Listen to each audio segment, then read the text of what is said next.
Hello बच्चों, मैं मनोज कुमार। तो आइए सॉल्व करते हैं एनसीईआरटी गणित क्लास 9th की प्रश्नावली 13.4 का क्वेश्चन नंबर 7। तो क्वेश्चन है कि चंद्रमा का व्यास पृथ्वी के व्यास का लगभग 1/4 है, यानी कि पृथ्वी के व्यास का 1/4 है। इन दोनों के पृष्ठीय क्षेत्रफलों का अनुपात ज्ञात कीजिए।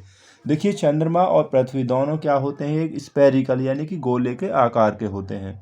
तो आप क्वेश्चन को ऐसे भी समझिए कि एक गोले का जो व्यास है दूसरे गोले के व्यास का 1/4 है, तो उनके पृष्ठीय क्षेत्रफलों का यानी कि सरफेस एरिया का अनुपात ज्ञात कीजिए।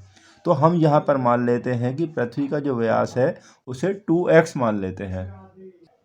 जब पृथ्वी का व्यास 2x है तो उसकी त्रिज्या जो होगी, रेडियस ऑफ अर्थ, वो त्रिज्या होती है व्यास की आधी, तो ये हो जाएगा x। ठीक है।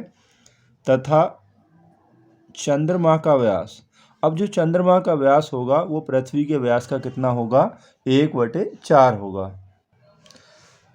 तो चंद्रमा का जो व्यास होगा, पृथ्वी का व्यास कितना है 2x हमने लिया है, तो इसका 1/4 कितना होगा, यानी कि 1/4 निकाल लीजिए, यानी कि उसका व्यास चौथाई है। तो 2 से ये कैंसिल हो जाएगा 2 बार, तो ये हो जाएगा x/2, x/2 हो जाएगा।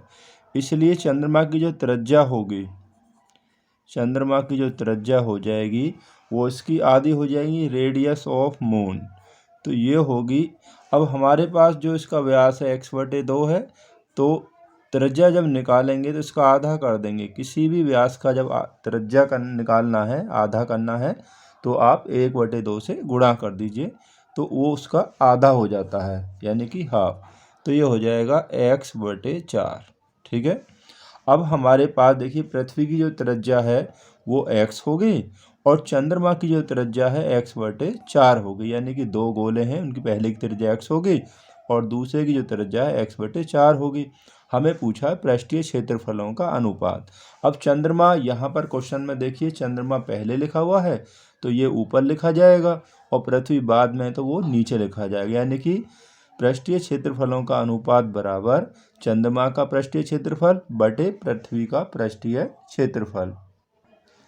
तो चंद्रमा का पृष्ठीय क्षेत्रफल कितना होगा, उसका सूत्र होता है 4πr², और इसकी रेडियस हमने क्या मानी है, ये मानी है हमने, तो इसका स्क्वायर हो जाएगा बटे पृथ्वी का जो होगा वो भी, क्योंकि ये दोनों चंद्रमा और पृथ्वी दोनों ही एक गोले के रूप में यानी स्फेरिकल होते हैं, तो रेडियस ऑफ अर्थ, इसका स्क्वायर हो गया।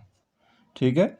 पृष्ठीय क्षेत्रफलों का हमने यहाँ पर सूत्र लगा दिया है, तो 4π, अब इसकी जो त्रिज्या है चंद्रमा की वो है x/4 जो निकल कर आई है, तो इसका वर्ग कर दीजिए और बटे 4π, और रेडियस ऑफ अर्थ कितनी आई, यानी पृथ्वी की जो त्रिज्या है वो हमारे पास आई निकल कर x। ठीक है, जो हमने शुरू में ज्ञात की है या मानी है।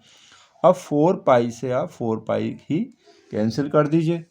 ठीक है, इसलिए हमने यहाँ पर पाई का मान नहीं रखा है। इसका वर्ग करेंगे तो वर्ग कर दीजिए, हो गया x²/4 का वर्ग होगा, यानी कि 16 हो जाएगा बटे, अब यहाँ x का वर्ग हो गया x²। अब इस x² से ये x² कैंसिल हो जाएगा 1 बार। ठीक है, तो अब हमारे पास बचेगा 1/16, यानी 1/16।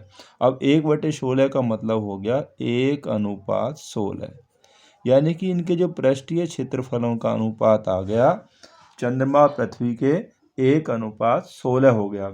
अगर हमें पूछा जाता कि इनके आयतनों का अनुपात ज्ञात कीजिए, तो आयतनों के लिए हम यहाँ पर रख देते चंद्रमा का आयतन बटे पृथ्वी का आयतन।